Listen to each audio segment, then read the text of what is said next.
Welcome to The Terrible Take, a mini podcast telling Steelers Nation what's on our mind. I'm Dave Bryan. The Pittsburgh Steelers released guard David DeCastro on Thursday, and that certainly was disappointing to hear. While it is still early, it sounds like DeCastro was having ankle problems still, and that may have played a part in this transaction. DeCastro was the Steelers' first-round draft pick in 2012 out of Stanford, and when that selection happened, I was ecstatic.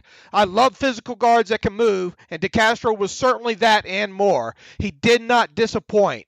He was a quintessential Steeler, in my honest opinion, and will be remembered as one of the best guards the organization has ever had. Will DeCastro ultimately make the Pro Football Hall of Fame, assuming his NFL career is now over?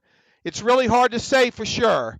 After all, look how long it took Alan Faneca to get in, and he was even more decorated than DeCastro is. Interior offensive linemen always seem to have a huge uphill battle when it comes to getting voted into the Pro Football Hall of Fame, and I expect no different for DeCastro.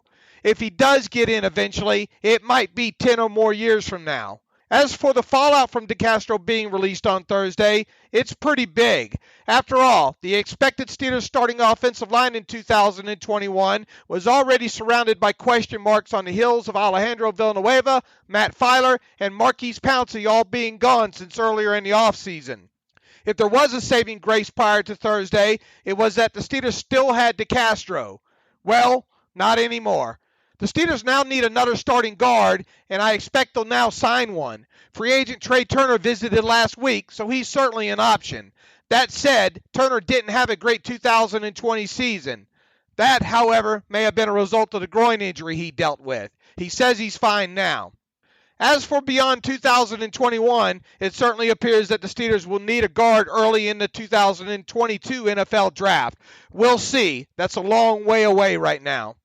If there is any silver lining to DeCastro being released, it's the fact that the Steelers will clear $8.75 million in 2021 salary cap space prior to roster displacement taking place. That's a lot of extra cap space to get this late in the offseason. They can use it in various ways. Maybe another safety and guard will be signed with some of it. Back to DeCastro. I give an audio tip of the hat to him to close out this take. I really enjoyed watching him play over the years, and he leaves very big shoes to fill upon his exit.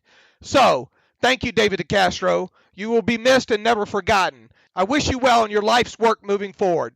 Be sure to follow us at SteelersDepot.com and check out episodes of The Terrible Take every weekday at 5 p.m. Eastern Time. And check out The Terrible Podcast with myself and Alex Kozora every Tuesday and Friday.